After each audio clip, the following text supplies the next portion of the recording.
Muy buenos días, iglesia. La verdad que es un gozo, pero también creo que es una responsabilidad grande delante del Señor estar aquí. Hace aproximadamente 2 meses estábamos estudiando con el equipo de adoración un libro llamado En Espíritu y en Verdad, Adora en Espíritu y en Verdad, de John Frame. Y dentro de lo que estudiábamos, estamos estudiando algo acerca de los elementos de la liturgia que se han perdido o se han olvidado en la iglesia.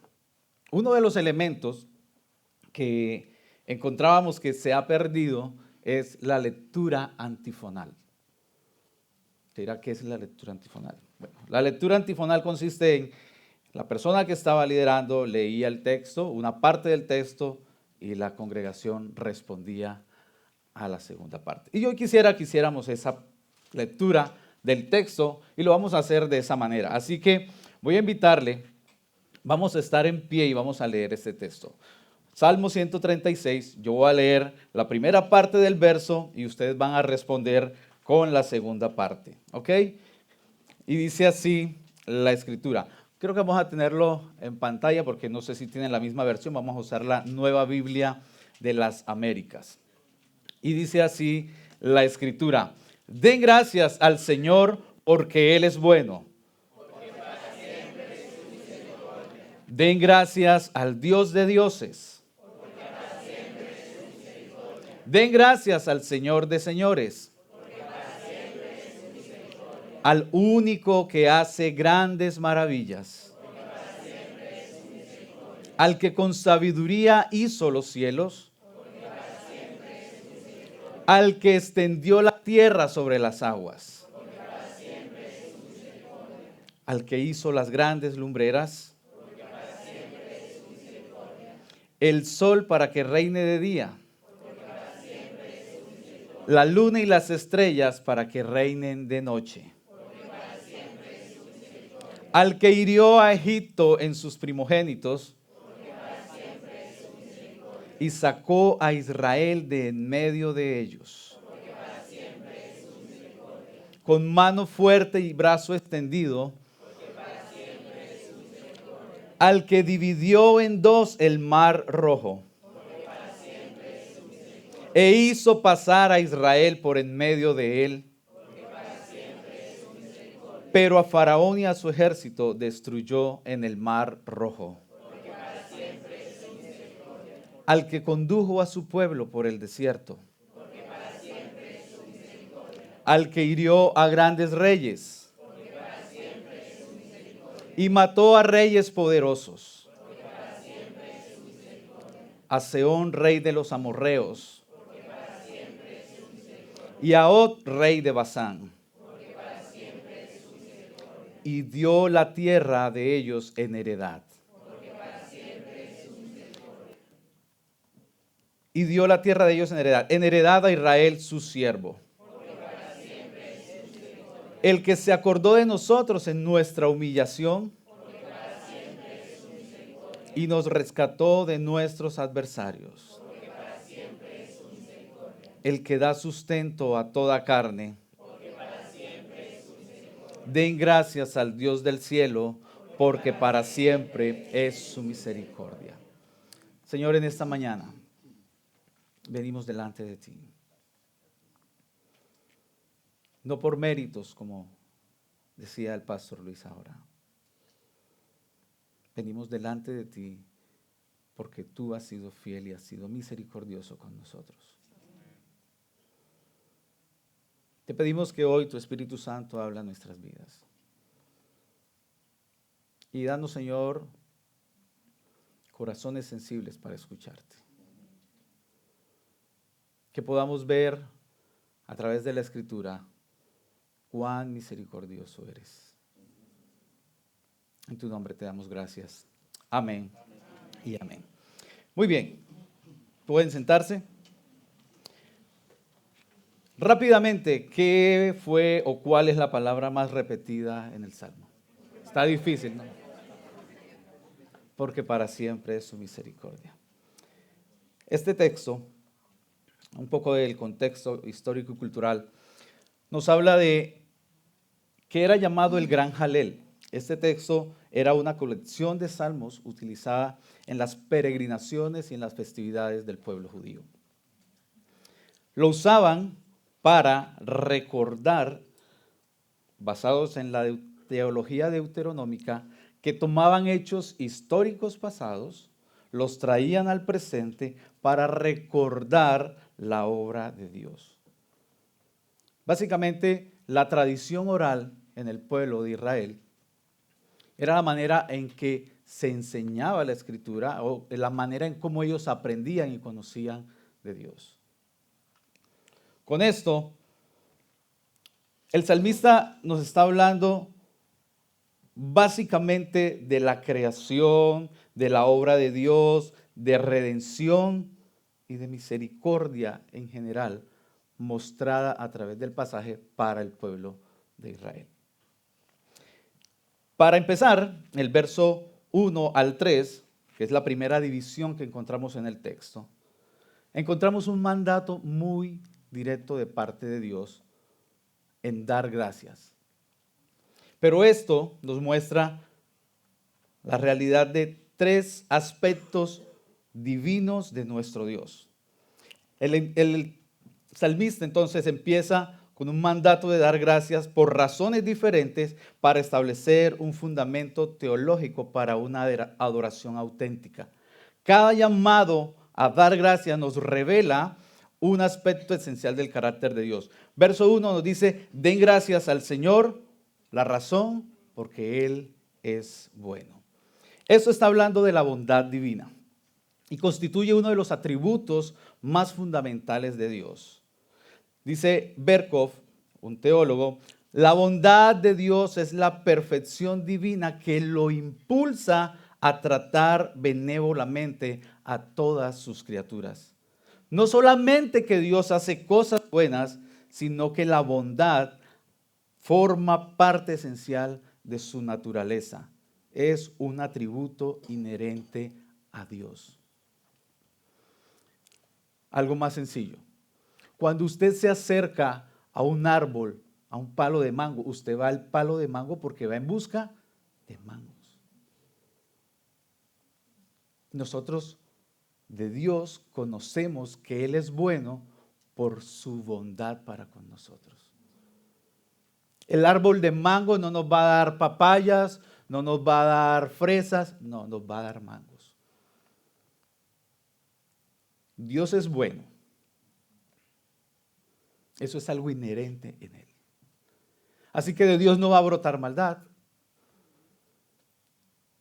Y es lo que el salmista está invitando a través de una orden muy específica al pueblo de Israel en el primer verso. Le dice, den gracias porque Él es bueno. ¿Ha sido bueno Dios contigo? ¿Cómo has podido o cómo puedes tú mirar la bondad de Dios para contigo?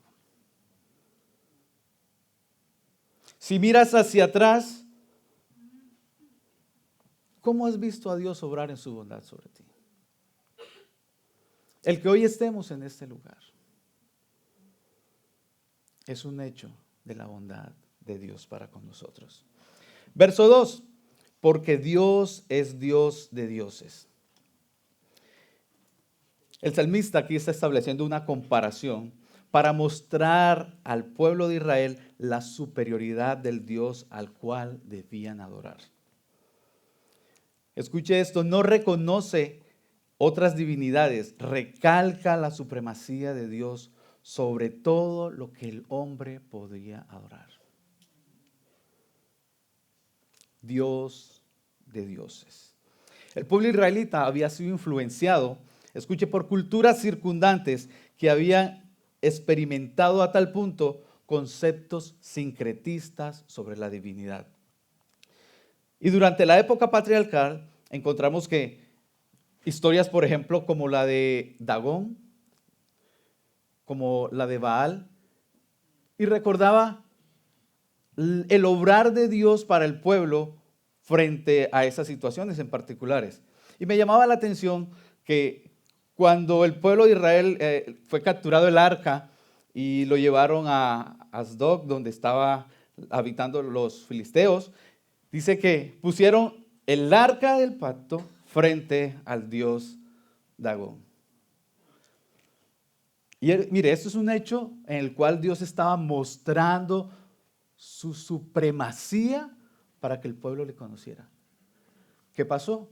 Dice que al día siguiente, cuando se despertaron, vieron al dios Dagón postrado delante del arca. Ese era el Dios que el pueblo de Israel tenía. Y era el Dios al cual el salmista les está recordando. Den gracias a ese Dios. Él no es cualquier Dios, Él es el Dios de dioses. Les está mostrando la supremacía de ese Dios. Con esto, definir que tú y yo, mis hermanos, hemos sido escogidos por gracia de Dios.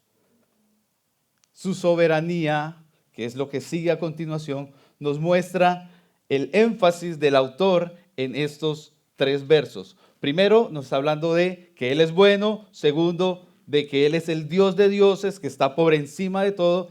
Y tercero, nos dice que es el Señor de señores. Den gracias al Señor de señores. Esto nos está hablando puntualmente de la soberanía de Dios. ¿Qué es la soberanía de Dios? ¿O qué entendemos nosotros porque Dios es un Dios soberano? Dice Berkov, la soberanía de Dios se presenta en la Escritura con un tono enfático en virtud a su obra creativa y su voluntad, causa última de todas las cosas, revistiéndolo de plena autoridad sobre toda la creación. El verbo hebreo barak refiere a una acción exclusivamente divina establecida en Génesis 1. Este texto nos está asociando al momento de la creación. Él es soberano. Nos está hablando al acto soberano de Dios para crear. Y nos remite a Génesis, donde dice, en el principio creó. Soberanía. Y esto es bien interesante, mis hermanos, porque el Dios que tú y yo tenemos, el Dios que tú y yo adoramos, no es cualquier Dios, es el Dios de los dioses. Y ese Dios es el único que tiene el atributo de ser creador. Y a través de esto se está estableciendo una relación, escúcheme, entre Dios y el hombre, entre Dios y su creación. Él es el creador, nosotros somos seres creados.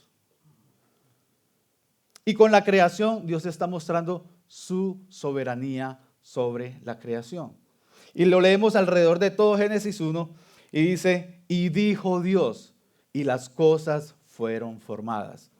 ¿De dónde? De la nada. El poder creativo y soberano de Dios. ¿Cuál es el problema? La humanidad moderna, al igual que Israel antiguo, se ve tentada a adorar otros dioses. Dioses como cuáles: el dinero, el éxito, la fama, la tecnología, ideologías políticas, el cuerpo, los hijos, un deporte, una profesión. Vivimos en una cultura que cuestiona la existencia de la verdad absoluta y promueve el relativismo moral. Esto, ¿a qué apunta? A un abandono de la cosmovisión cristiana, que conduce a desconfianza en la verdad final y al rechazo de la autoridad universal, Dios, lo que sigue el camino de regreso al Dios de la Biblia. No podemos, por tanto, mis hermanos, hacernos ciegos al leer, ni sordos al escuchar la palabra de Dios. Necesitamos vivir en obediencia a la verdad y en la realidad que ella nos muestra en su palabra. Los salmos entonces enfatizan que la actitud del corazón al agradecer y adorar como respuesta a la palabra de Dios se convierte en un sacrificio de justicia que únicamente brota cuando hay una disposición correcta en el corazón. Pero esa actitud va a ser correcta en adoración escuche, solamente cuando conocemos a ese Dios que adoramos. Dios está enfatizándole en palabras de David una orden para que el pueblo se torne a Él. Den gracias a Dios. ¿Por qué? Primero, Él es bueno. No hay otro Dios como nuestro Dios. Él es bueno. Segundo, porque Él es el Dios de dioses. No hay otro Dios en la creación como nuestro Dios. Y en tercer lugar, porque Él es Señor de señores. Él es el que gobierna todo. Ese mismo Dios, escuchen, se muestra como un Dios misericordioso. Y esa misericordia es un fundamento sólido para que tú y yo adoremos al Dios de dioses en un mundo de opciones confusas. La bondad inherente de Dios nos asegura que el signo de nuestra confianza total en Él debe ser dependencia, nuestra búsqueda constante de Dios. Su soberanía absoluta nos proporciona estabilidad en medio de la incertidumbre cultural. Y ese mismo Dios que se reveló a Israel como bueno, como supremo, como soberano, es el mismo Dios que demostró su misericordia inagotable al sustentar la creación y redimir a su pueblo. Con esto vamos al verso 4, que nos dice, al único que hace grandes maravillas. Este bloque va del versículo 4 al verso 9 y nos está relatando la historia de la creación. Y es bien interesante porque el salmista empieza en el versículo 4, dice, al único está señalando. No hay otro Dios, al único que hace grandes maravillas. Las maravillas son catalogadas como actos que trascienden la capacidad natural y enfatizan la exclusividad creativa. Es por eso que el salmista nos presenta una progresión teológica que revela misericordia de Dios obrando en la creación y por medio de ellas, y a Dios que crea ex nihilo, es decir, que crea de la nada mediante su palabra poderosa. La misericordia que aquí enfatiza el salmista es el compromiso de Dios para sustentar la creación. Cada elemento creacional, escuche, es presentado como una expresión de la misericordia del eterno Dios y cumple un propósito específico, un diseño inteligente de la creación para el bienestar del ser humano. Y con eso vemos que cuando Dios crea, dice Génesis 1:31, y vio Dios que todo era bueno en gran manera. Se detuvo Dios, miró todo lo que había hecho en la creación y dice, es bueno en gran manera.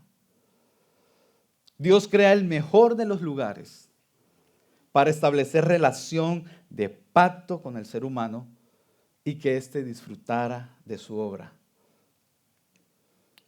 Un teólogo dice que la creación, esto es bien interesante, no es necesaria para Dios.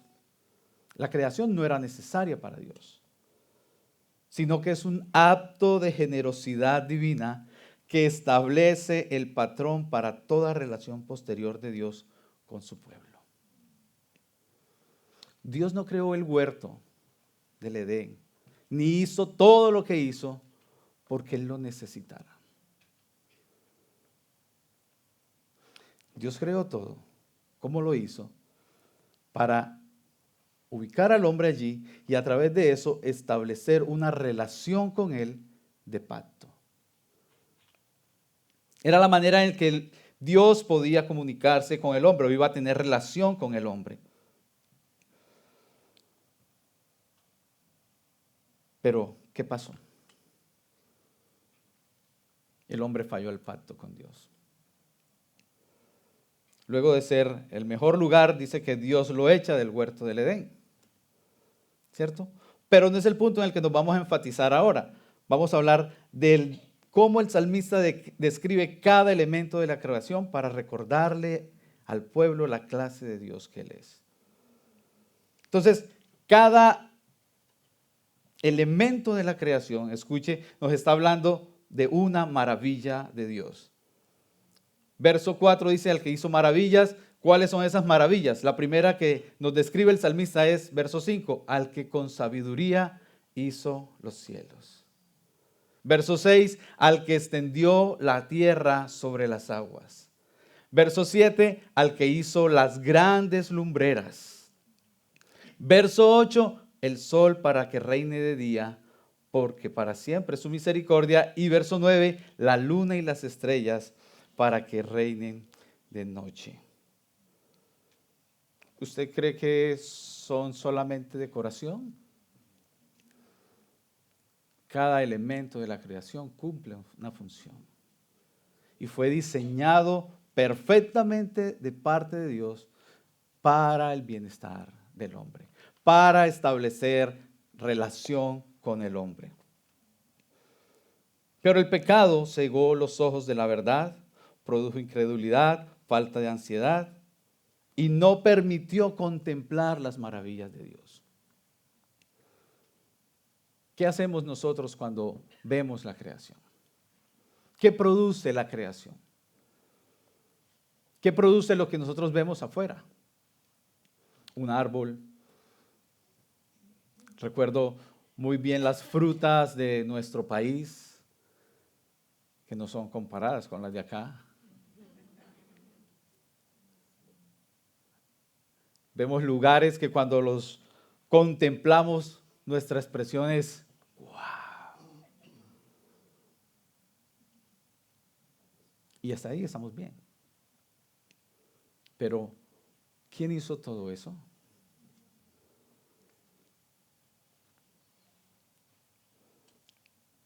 El Dios cuya misericordia hizo maravillas, continúa demostrando su fiel amor a través de la historia humana.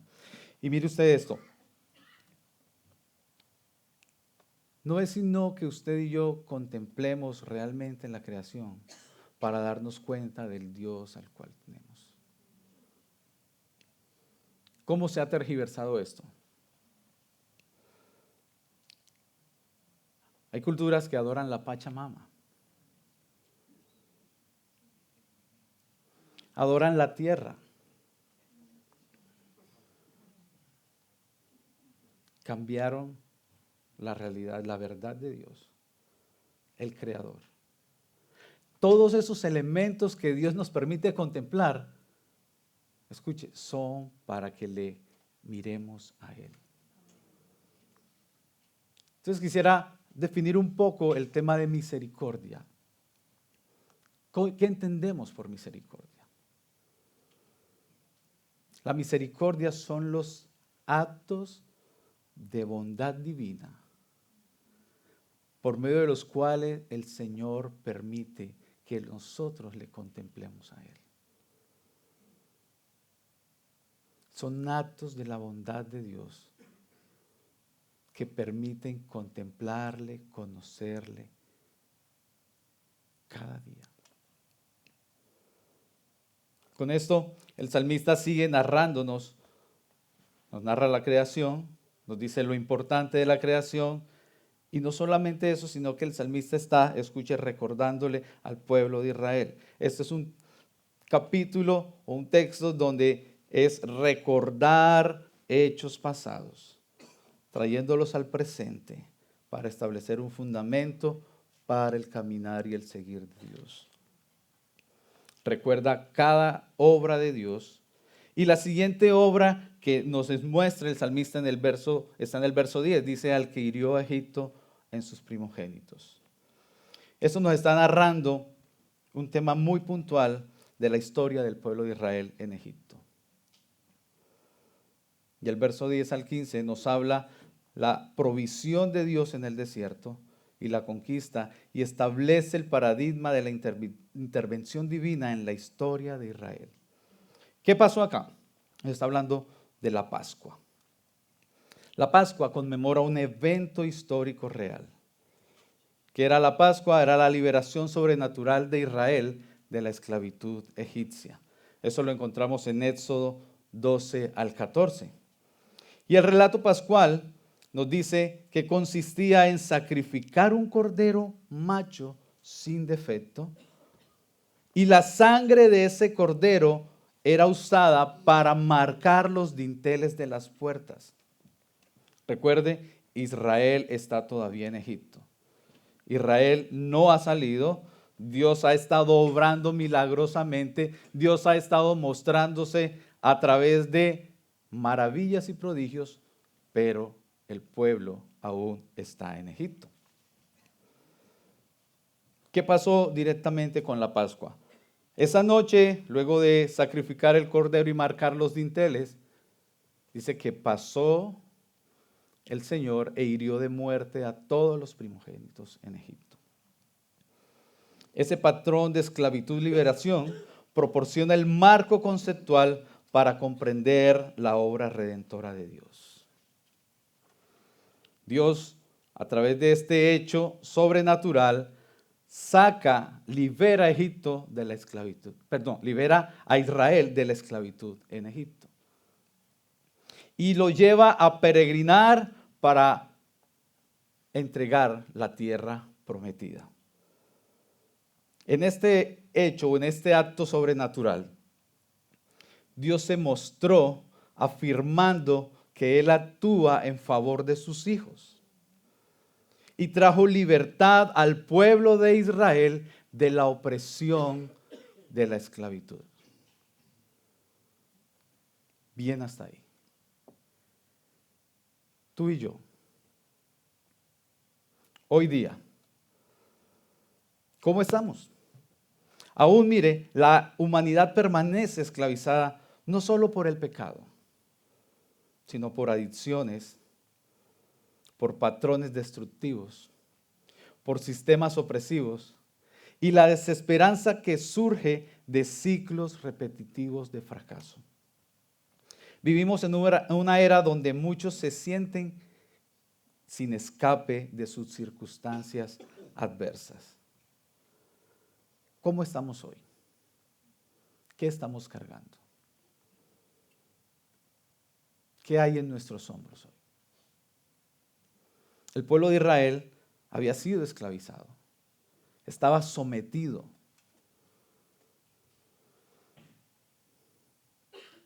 No había nada humanamente posible que se pudiera hacer. ¿Por qué? Porque Dios había endurecido el corazón de Faraón y no los iba a dejar salir.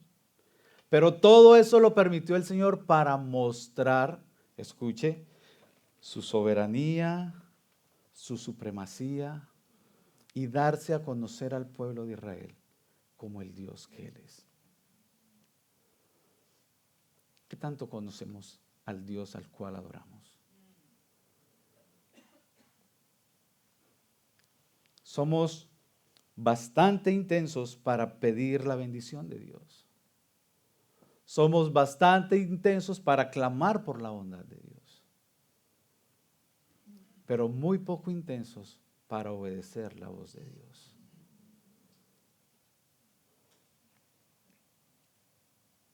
En medio de todo esto, Dios obra la liberación del pueblo y los lleva a peregrinar para entregar la tierra prometida.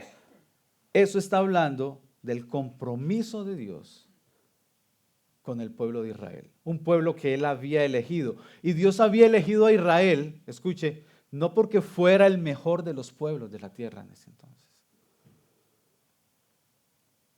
Dice Éxodo, que era Deuteronomio, dice que era un pueblo insignificante. Pero aún así, Dios lo amó.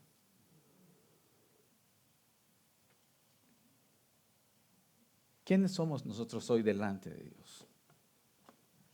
¿Cómo estamos hoy delante de Dios? Como lo mencionaba al principio, el hecho de estar nosotros hoy aquí no es por mérito de nosotros. Si Dios nos ha traído y nos ha permitido conocerle es por pura misericordia.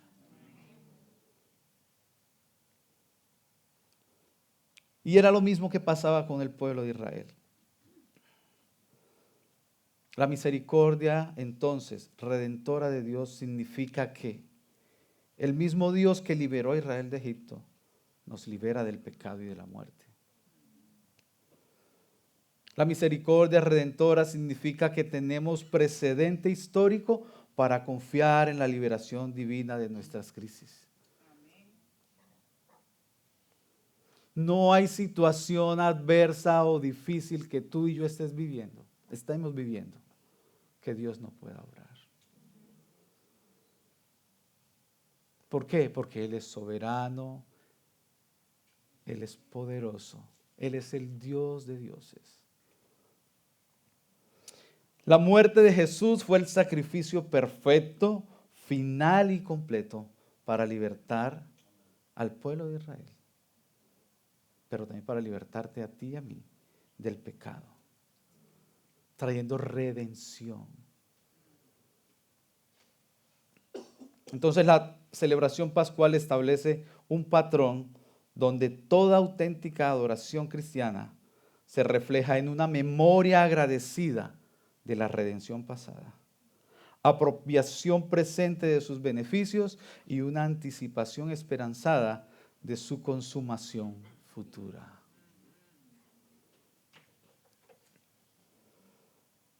¿Cómo estamos hoy? Quizá estamos luchando en nuestro interior. Sentimos que nos ahogamos. Estamos luchando con comportamientos que a Dios no le agradan. ¿Qué carga hoy nuestros hombros? Pero también hay una realidad hoy. Y es que no hay carga, no hay preocupación, no hay problema que Dios no pueda obrar.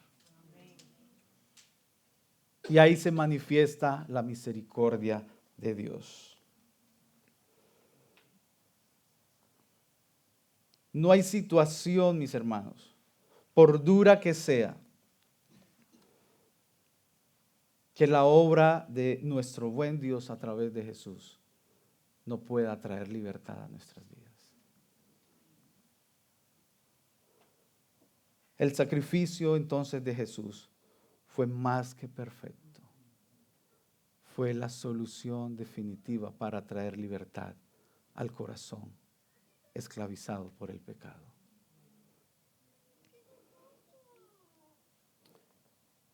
Cuentan la historia de un joven marino inglés llamado John Newton. A sus 23 años se encontraba al bordo de un barco mercante regresando a Inglaterra cuando una feroz tormenta azotó la embarcación. Newton era entonces un hombre profundamente perdido. Traficaba con esclavos, era blasfemo, libertino que se burlaba abiertamente de la fe cristiana. Esa noche tormentosa dice que hombres, animales y provisiones fueron arrastrados por la borda y el barco comenzó a hundirse porque se abrió una brecha en su estructura. Newton, atado al barco para no ser arrastrado por las olas, dice que bombeó y achicó durante toda esa noche. Por primera vez en años, este hombre endurecido oró desesperadamente. Milagrosamente, la carga del barco se desplazó, bloqueando parcialmente el agujero que se había generado. Y con las bombas funcionando constantemente, la tormenta finalmente disminuyó y el barco llegó a puerto 4 semanas después. Ese mismo día, Newton juró abandonar el alcohol, el juego y la blasfemia. Recordaría este día como el punto de inflexión en su vida. Años más tarde, como pastor anglicano, escribía las inmortales palabras de sublime gracia. Cuán dulce el son que salvó a un pecador como yo.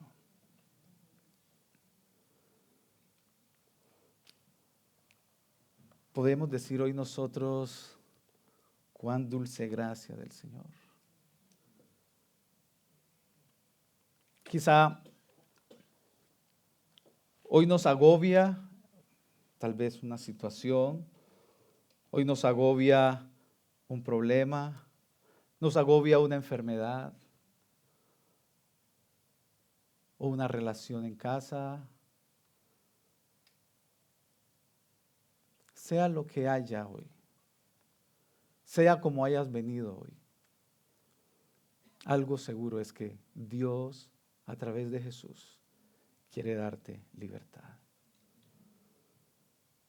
y mostrar su misericordia, su acto de bondad para contigo. Por último, quiero tocar el verso 23. Y dice, el que se acordó en nuestro abatimiento. La expresión aquí se acordó de nosotros indica un cuidado personal e íntimo. La frase da alimento a todo ser viviente revela el alcance universal de la misericordia divina, integrando la dimensión personal y cósmica del cuidado de Dios. Entonces, el concepto de misericordia en el Antiguo Testamento abarca tanto fidelidad como compasión. Por eso les decía ahora que la misericordia es el acto o son actos de la bondad divina. Fidelidad, cuidado y compasión. Y esto es lo que nos demuestra o nos expresa el texto que le leía Pastor Luis ahora al comienzo en la oración pastoral. Jeremías en Lamentaciones 3, versos 21 al 23. Dice el profeta, esto traigo a mi corazón. Por esto tengo esperanza. La misericordia de Dios, escuche, trae esperanza. ¿Qué trae al corazón el profeta Jeremías? Dice que las misericordias del Señor jamás terminan, pues nunca fallan sus bondades. Él no va a hacerte ni hacerme daño. Sus bondades son algo inherente en Él. Él es bueno. Cuando tú y yo consideramos que algo es malo, es más la consecuencia de una decisión de nuestras vidas. Y era lo que vivía el pueblo de Israel. En Deuteronomio 28 al 30. El Señor habla con Moisés y le dice, dile esto al pueblo. Y le dice, te doy a elegir entre la bendición y la maldición, entre la vida y entre la muerte.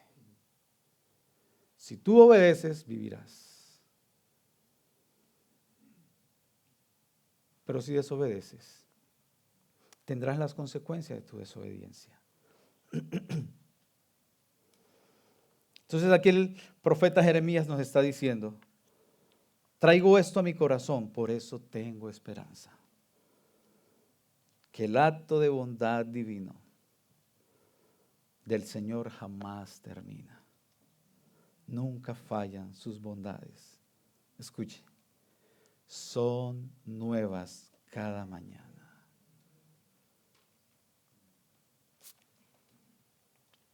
Cuando contemplamos de veras lo que Dios ha hecho, lo que nos rodea, es una oportunidad para ver la misericordia de Dios. Esta mañana en el devocional, Pastor Michael hablaba algo que me llamaba mucho la atención. Dice que cada día al despertarse, su reacción es, bueno, estoy vivo.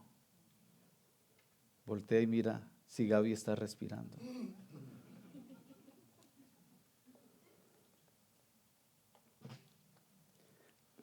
Necesitamos ser conscientes de que nada de lo que nosotros tenemos o disfrutamos es algo que tiene que estar por sentado. Pero se nos ha olvidado, tal vez por influencia cultural, y creemos que todo lo merecemos. El hecho de respirar. ¿Cuántos hoy no pudieron despertar? Pero tú y yo estamos en este lugar. El hecho de ver la luz del nuevo día. Es algo maravilloso. El profeta dice, traigo esto a mi corazón. El corazón entonces encierra emociones, sentimientos, deseos, voluntad.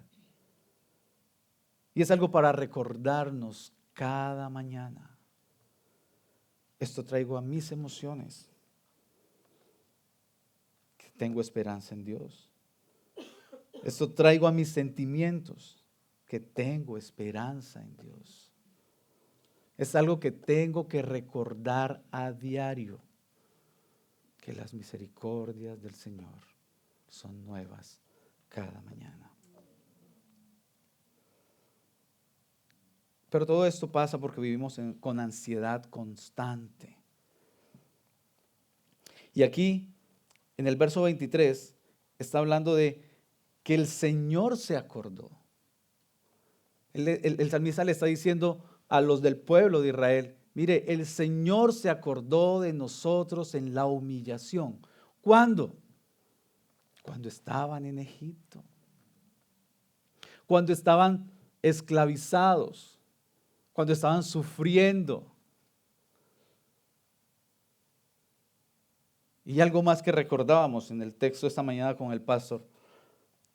Luego que el Señor los saca, los libera en un hecho estruendoso. Los saca, atraviesan el Mar Rojo, destruye a Faraón y su ejército. Están en el desierto. ¿Y qué dijo el pueblo de Israel? Mejor hubiéramos estado allá, comiendo cebolla. Las misericordias. Eso fue el pueblo de Israel. Tú y yo. Cada día se nos olvida cuán misericordioso y bondadoso ha sido Dios con nosotros.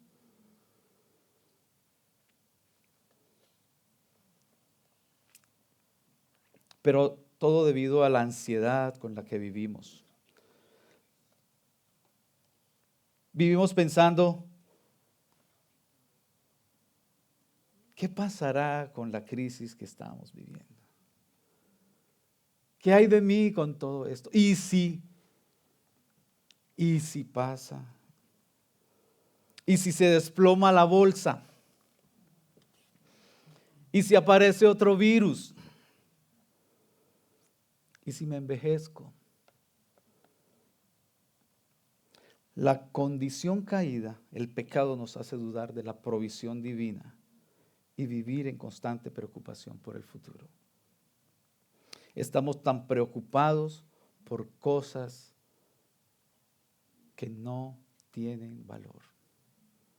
Y a lo que realmente tiene valor, no le damos la importancia necesaria.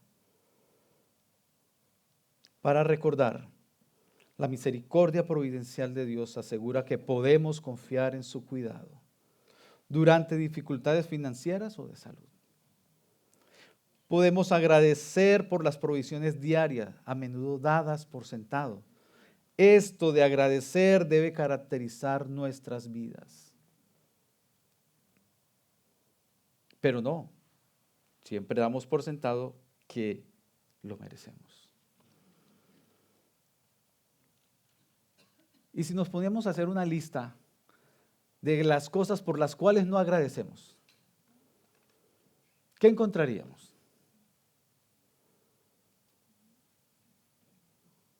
Pero no las hacemos porque damos por sentado que es algo que merecemos.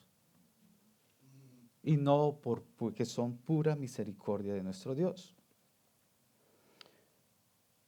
La misericordia providencial nos motiva entonces para actuar con compasión hacia otros, reflejando el cuidado divino. Verso 25 dice eso, el que da sustento a toda carne. Quizá esta semana te levantaste el lunes, viste o proyectaste tu semana. Wow, esta semana es la semana. Pero todo cambió. Todo no salió como habías planeado. ¿Cómo te encuentras hoy? No, se acabó el trabajo, no hay alimento en casa, apareció una enfermedad de repente.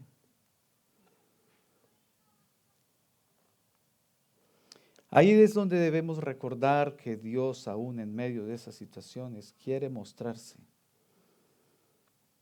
Y quiere mostrarse no para satisfacer una necesidad puntual de nuestra vida, sino para que le conozcamos a Él. Cada situación tiene un propósito para nosotros entonces. Y su misericordia, que es nueva cada mañana, trae evidencia fresca de su fidelidad. Quisiera repetir algo, y es, si hoy trazáramos una línea temporal de nuestra vida, el Salmo 36 traza una línea temporal para recordarle al pueblo de Israel las obras de Dios con ellos. Y traza desde la creación, habla de redención, nos habla de su fidelidad y su cuidado y de su provisión para con ellos. Si hoy trazáramos una línea temporal de nuestra vida, ¿qué encontraríamos acerca de la misericordia de Dios para con nosotros? ¿De qué manera podríamos nosotros corresponder entonces a esa misericordia inagotable? Porque es inagotable, porque es nueva cada mañana. Hay una versión que dice que sus misericordias se renuevan cada mañana. Pero también, ¿cómo podríamos nosotros corresponder hoy a esa misericordia? Entonces, al contemplar las palabras del Salmo 136, el salmista nos muestra la misericordia inagotable del buen Dios en cada esfera de la vida. Desde su revelación como el Dios supremo y soberano, en la creación que nos rodea, en la redención que nos salva de nuestro propio pecado y en la provisión diaria que nos sustenta. ¿Cuál sería el resultado de la evaluación de la línea temporal en nosotros? Frente a tanta incertidumbre en nuestras vidas y catástrofe emocional, cuando todo está al revés, es cuando la misericordia inagotable de Dios, escuche, se vuelve más que real. ¿Cómo corresponder a eso?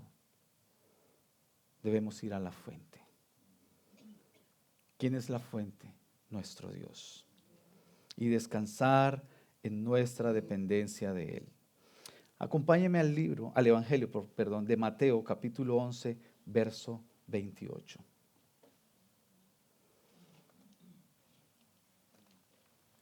Mateo 11, 28.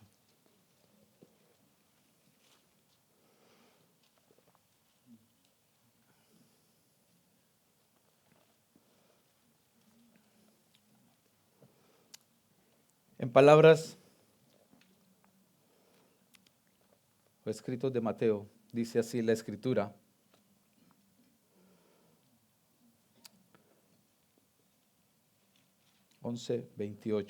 Estoy en Marcos.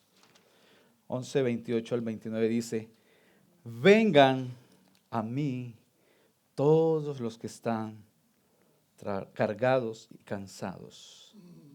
¿Y qué dice? Y yo los haré descansar.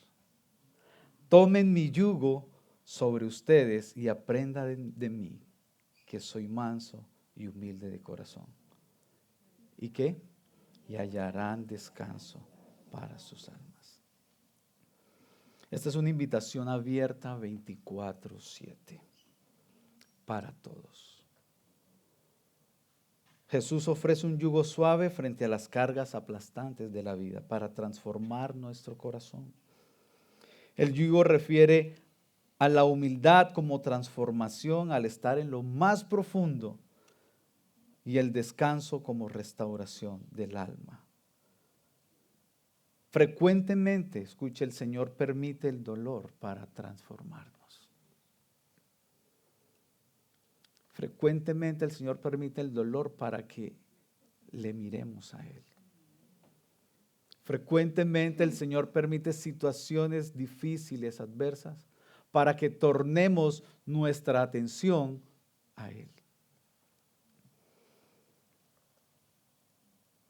¿Cómo podemos entonces comprender la misericordia inagotable de Dios hoy en nuestras vidas?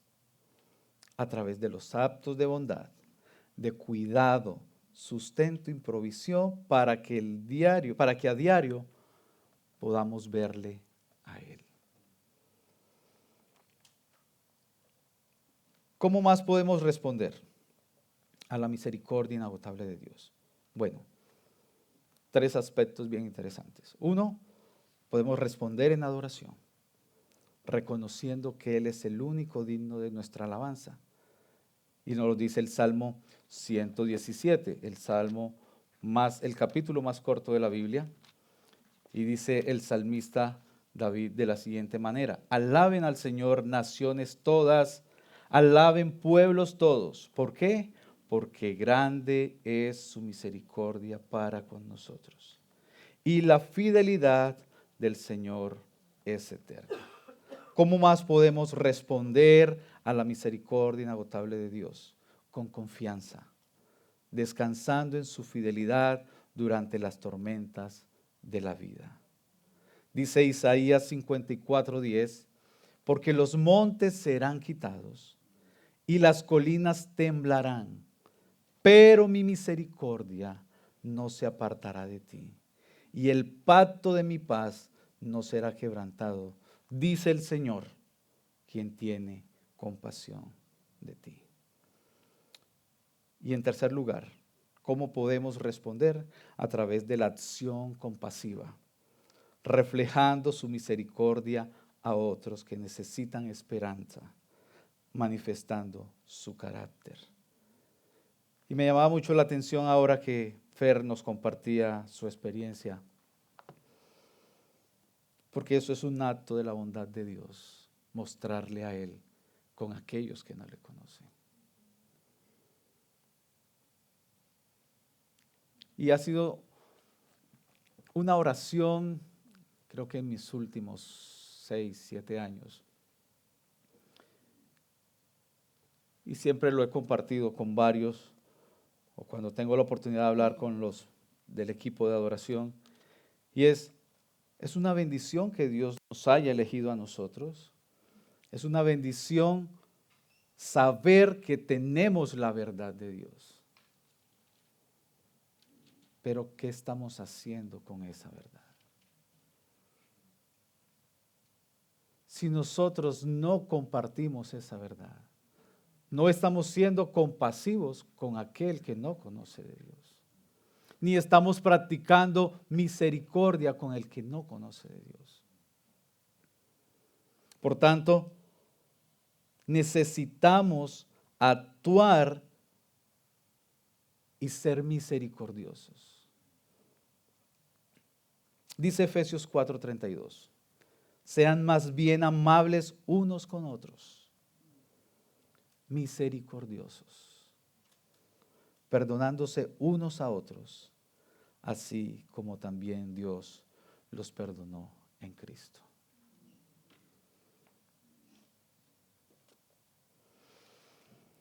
Hoy tenemos la oportunidad de participar de la cena del Señor.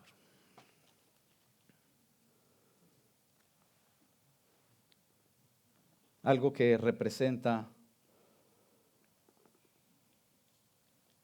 el sacrificio perfecto de Cristo en la cruz. Algo que nos recuerda que su sangre nos limpió de todo pecado. Algo que nos recuerda que ese sacrificio fue suficiente para darnos vida, para darnos salvación.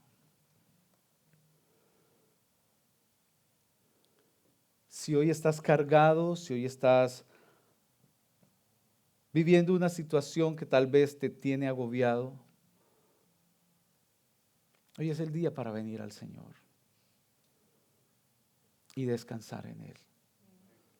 Y recordar que ese sacrificio de Él en la cruz no solo te limpia del pecado, no solo te da salvación, no solo te da libertad, te da sanidad física y sanidad del alma.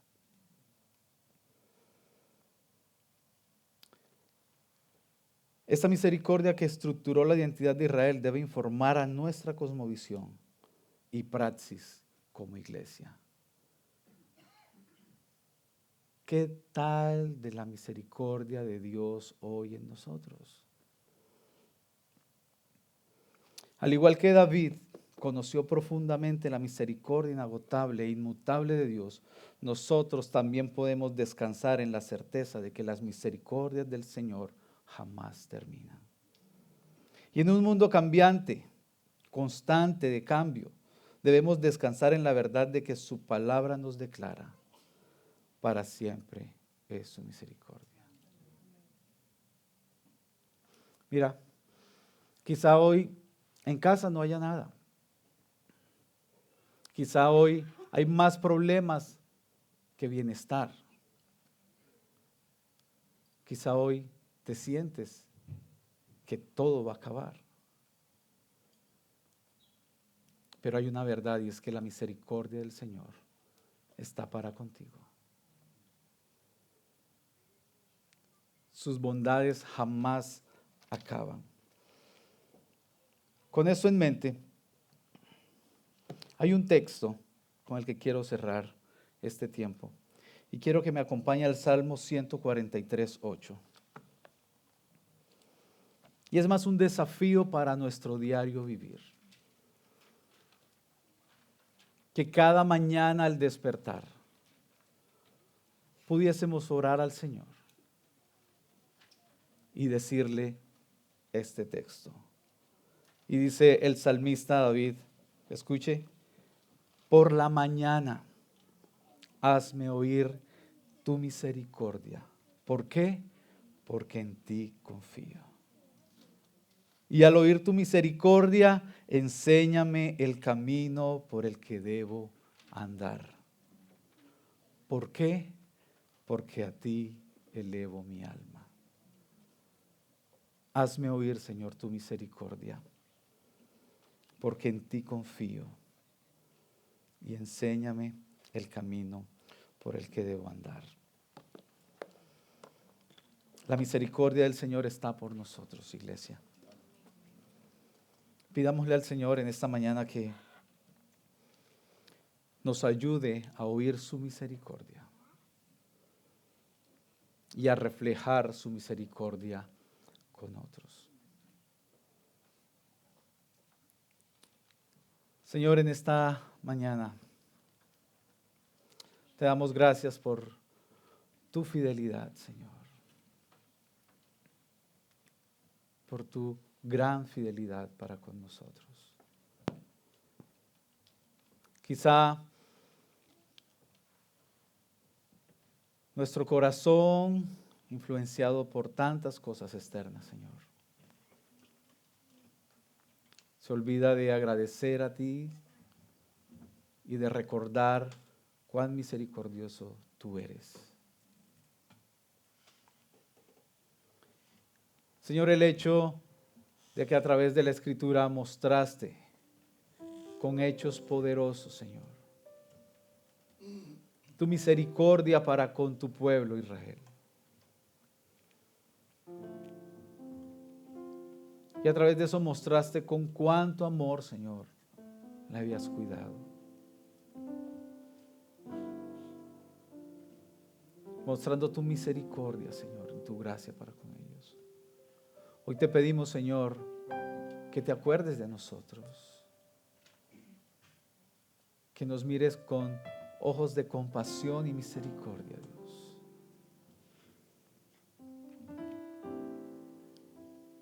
Y que en esta mañana, al recordar ese hecho trascendental, Señor, en la historia de la humanidad, en la cual Jesús, el Hijo de Dios, se hizo hombre y cumplió el propósito eterno para traer salvación y redención a la humanidad. Hoy podamos participar, Señor, de tu mesa, recordando que es por tu misericordia inagotable que hoy nos permites acercarnos a ti. Señor, y que aún en las dificultades,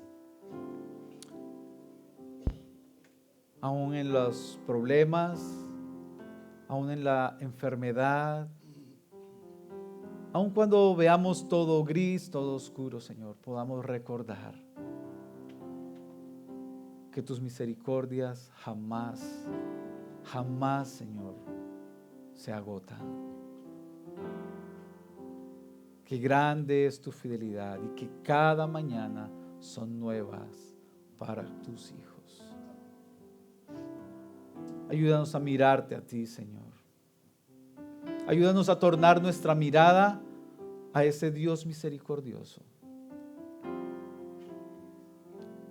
Ayúdanos a tornar nuestra mirada y depender solo de aquel que es la fuente de toda provisión y sustento para nuestras vidas. Ayúdanos a tornar la mirada a ti, el autor y consumador de nuestra fe. Y sosténnos, Señor. Sosténnos firmes en la roca que es Cristo. Por amor a tu nombre, Señor. Te damos gracias. Amén.